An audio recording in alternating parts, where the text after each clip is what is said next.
भारतीय शेयर बाजारों के लिए 9 अप्रैल का दिन बेहद खराब साबित हुआ। एक दिन पहले तूफानी तेजी देखने वाला मार्केट गुरुवार को धाराशायी हो गया। दिन में सेंसेक्स पिछली क्लोजिंग से 1215 अंक टूटकर 76,347.90 के लो तक गया। इसी तरह निफ्टी 314.55 अंक तक गिरकर 23,682.80 के लो तक चला गया। बाद में सेंसेक्स 931.25 अंक या 1.20% की बड़ी गिरावट के साथ 76,631.65 पर बंद हुआ। निफ्टी 222.25 अंक या 0.93% की गिरावट के साथ 23,775.10 पर बंद हुआ। मार्केट में जबरदस्त गिरावट के बीच बीएसई पर लिस्टेड कंपनियों का मार्केट कैप घटकर 4,44,68,423.22 करोड़ रुपए हो गया। बुधवार को ये 4,44,68,084.49 करोड़ रुपए था। इसका मतलब हुआ कि 82,978.63 करोड़ रुपए की कमी।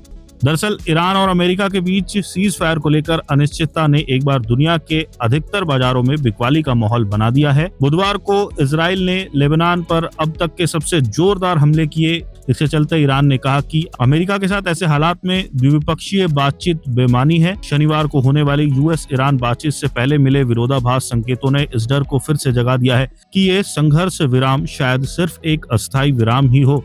घरेलू बाजार में कोई गिरावट की एक प्रमुख वजह प्रॉफिट बुकिंग भी रही। लगातार 5 सत्रों की बढ़त के बाद निवेशकों ने बड़े पैमाने पर सेलिंग की। एशियाई बाजार भी लाल निशान में है। इस बीच कच्चे तेल में तेजी लौट आई है क्योंकि सीज फायर पर सहमति न बन पाने के कारण ईरान ने महत्वपूर्ण समुद्री मार्ग होर्मुज स्ट्रेट फिर बंद कर दिया है। अंतर्राष्ट्रीय मानक ब्रेंट क्रूड का भाव 2.09% की बढ़त के साथ $96,703 प्रति बैरल पर पहुंच गया। US West Texas intermediate crude की कीमत $2.60 या 2.75% बढ़कर $97.01 प्रति बैरल हो गई। रुपया गुरुवार को शुरुआती कारोबार में 17 पैसा टूटकर 92.71 प्रति डॉलर पर आ गया। विदेशी मुद्रा कारोबारियों का कहना है कि पश्चिमी एशिया में स्थिति नाजुक बनी रहने से बाजार मजबूत रुख अपनाने के बजाय वेट एंड वॉच की स्थिति में है।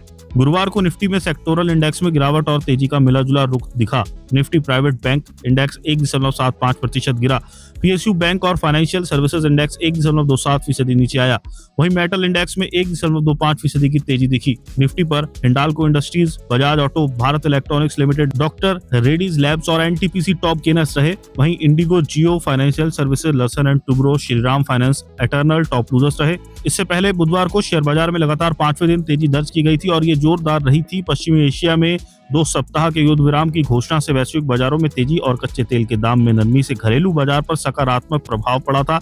इसके अलावा आरबीआई के रेपो रेट को स्थिर रखने के फैसले, सभी क्षेत्रों में भारी खरीद और अमेरिकी डॉलर के मुकाबले रुपए में मजबूती से भी निवेशकों की धारणा में सुधार हुआ था। सेंसेक्स 2,946.32 अंक या 3.95% बढ़कर 77,562.90 पर और निफ्टी 873.70 अंक या 3.78% बढ़कर 23,997.35 पर बंद हुआ था। 10 अप्रैल को कैसी रह सकती है बाजार की चाल? थिनक्रेडब्ल्यू सिक्योरिटीज के फाउंडर गौरव उडानी का कहना है कि निफ्टी आज 23,780 पर बंद हुआ। इसमें लगभग 220 अंकों की गिरावट देखने को मिली। कल की जबरदस्त तेजी के बाद आज कुछ प्रॉफिट बुकिंग हुई। ये गिरावट एक हेल्दी करेक्शन लगती है, ना कि कोई रिवर्सल, क्योंकि इंडेक्स हाल की बढ़त को पचा रहा है।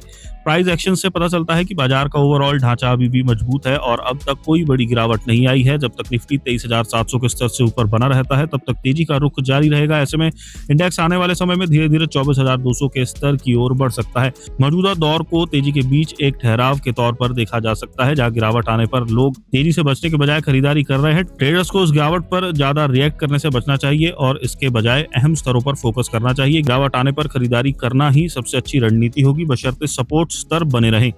आगे चलकर तेजी बनाए रखने के लिए सपोर्ट स्तर से ऊपर टिका रहना बहुत जरूरी होगा। वहीं अगर ये सपोर्ट स्तर टूटता है तो इससे नियर टर्म का नजरिया बदल सकता है। जियोजीत इन्वेस्टमेंट के चीफ मार्केट स्ट्रेटेजिस्ट आनंद जेम्स का कहना है कि निफ्टी के लिए 23,950 के स्तर के पास रेजिस्टेंस देखने को मिला है। ये हाल की तेजी के बाद थकावट का संकेत है। अगर निफ्टी गिरावट में 23,822 से 23,693 के दायरे में आता है तो फिर से खरीदारी की दिलचस्पी बढ़ सकती है, जबकि 23,693 से नीचे गिरने पर 23,465 की ओर और गिरावट आ सकती है।